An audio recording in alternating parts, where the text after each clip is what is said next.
Hail Mary, full of grapes, blessed be the fruit of the womb. Help us get through the tribulation. Oh, I'm sorry. The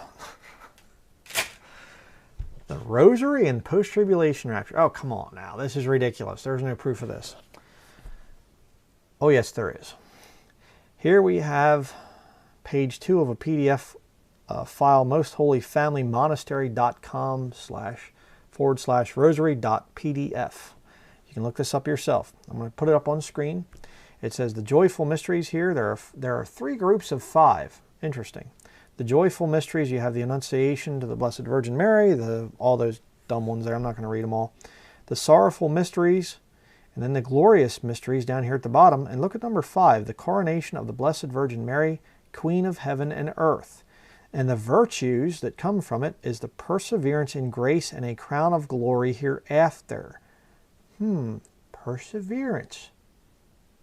He that endureth to the end, the same shall be saved. We must be overcomers. Next, let's go to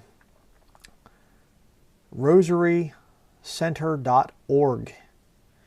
Here you have the glorious mysteries, each one explained in great detail. You go down to the very bottom, and again we have the coronation there. And down at the bottom it says spiritual fruit, grace of final perseverance. You got to have that. That's very important, you know. And again, this 5s, you know, what's the deal with the 5s? Just like the Jesuit, the spiritual exercises of Saint Ignatius de Loyola, you know. You see the thing of 5s, the Illuminati law of 5s. Satan likes to use some systems of numbers too, by the way. And it's funny because the number 5 is the number of death in the Bible. Very interesting. Let me show you one other thing here. I'm going to show you what's in this fine little book here. Next we go to the CatholicismAbout.com and a whole bunch of junk there. I'm going to show you the article here. But has this the coronation, the 5th glorious mystery of the Rosary. The 5th glorious mystery of the Rosary is the coronation of the Blessed Virgin Mary. The fruit most commonly associated with the mystery of the coronation is final perseverance. And it goes down through there, talks more about perseverance and things too. But you say, what does this have to do with the believing in a post-trib rapture? Well, if you believe in a post-trib rapture, then you're going to have to persevere to the end. Endure to the end. Absolutely.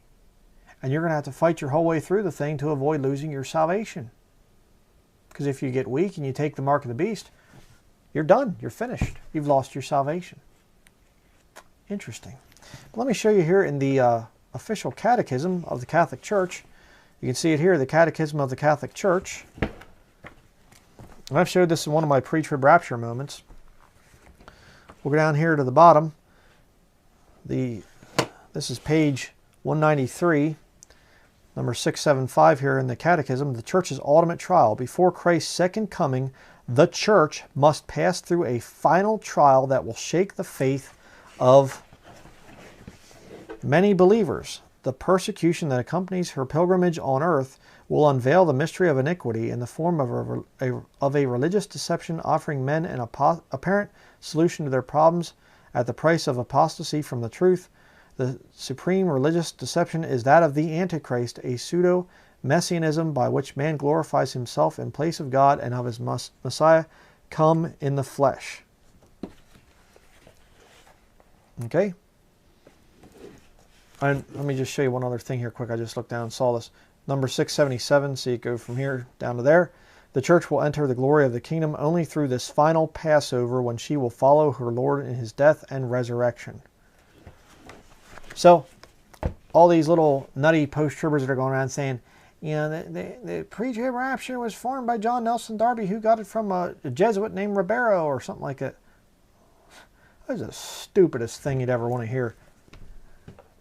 You get it right there out of the official catechism and from these rosary prayers that I just showed you, that the Catholics believe that there's a time of final, purification, a time of final perseverance, when the faith of the faithful, the whatever they're going to be tried.